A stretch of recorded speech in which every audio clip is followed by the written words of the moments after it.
Hello guys, and welcome to this class on support, resistance and trend lines.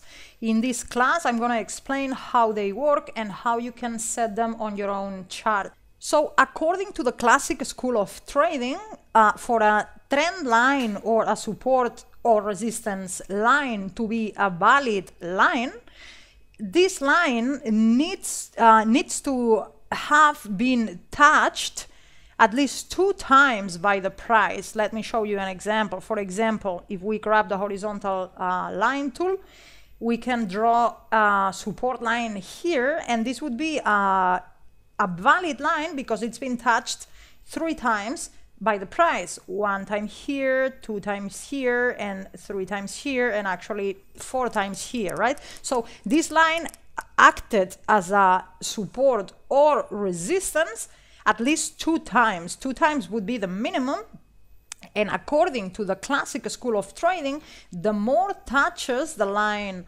has, the stronger it becomes. All right, and also the farther back in time this line is being touched, the stronger it becomes as well. So for example, in this case it doesn't apply because it's never been touched in the past other than, you know, during this past year here. But if we set this line down here at the bottom of this other previous bubble we had in 2013, let's see if we go and zoom in here more into the present. We see this line, this exact same line was touched here for 2nd time, right? It was touched 1 time back in 2013 and the next time in 2017. So this has been touched 2 times, which it's already a valid resistance line. And because it was touched and acted as a resistance so, you know, way back in time, and now it's touched again way into the future, this line is stronger than a line that's been touched twice, you know, in a short period of time. I hope this makes sense. So what else we have for this line? Then this line was broken here, we broke above it, but it didn't last, we went back down, and then it acted as a resistance once more here. All right, and when it finally broke above it, then it became support, and it was a strong support here, as we can see. So this line acted as a support and resistance many times already, so it's a very strong line. And according to the school of classic school of trading, is a very strong line because it comes from all the way, you know, from years and years ago. So this is according to the classic school of trading. The same can be applied for trend lines. So we can draw, for example, a trend line here, and basically, you know, is the same. It becomes a valid trend line when it's been touched at least 2 times, but then the more times, the stronger it becomes. So this would be a valid trend line, right? It's been touched 1 time, 2 times, 3 times, and 4 times, and 4 times acted as a resistance. So this is a very a strong trend line here. We could now extend it into the future, and it would be, you know, it's expected that it's going to continue to act either as a support or as a resistance line. So if we extend it on the right end, and let's see if this is true, if it did actually act as a, well, yeah, pretty accurate here, huh? It acted as a, we see with the price found some, you know, some friction here and a little bit here as well. Here, look, it was a perfect resistance here. We can see the rejection and going all the way down. So you see how lines, the more touches they get, the stronger they become.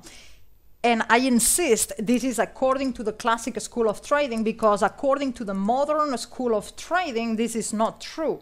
According to the modern school of trading, the support and resistance lines and trend lines are based on demand and supply, right? So when the price reaches a level where there's no more people willing to pay this price, which means there's no more demand, you know, for this asset to be bought at this specific price, then the prices go down because it reached, demand. There's no more demand for this. So it gets rejection. So according to the modern school of trading, we should draw support and resistance lines or trend lines from right to left and using only the two last touches, only two touches and the two most recent ones.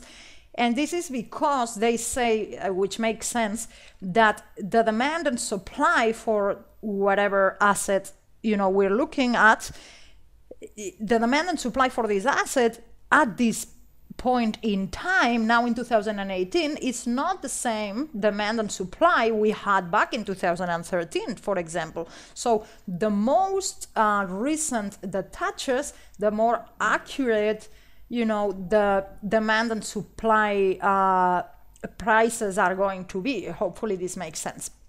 So I'm explaining this just so you know that there's two different ways in which we can draw trend lines. One is according to the classic trading and one is according to the modern trading.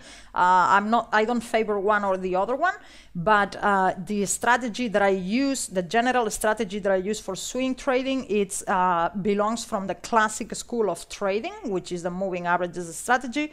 And that's what we're going to be focusing in this series of classes. So basically, that's how you draw trend lines and support and resistance lines. Really, there's not, it's not rocket science. It's just you just need to draw the straight lines, and if they have been touched a minimum of 2 times, then it's a valid trend line. Guys, I'm going to leave this class here. Thank you very much for watching, and I'll see you in the next class. Bye.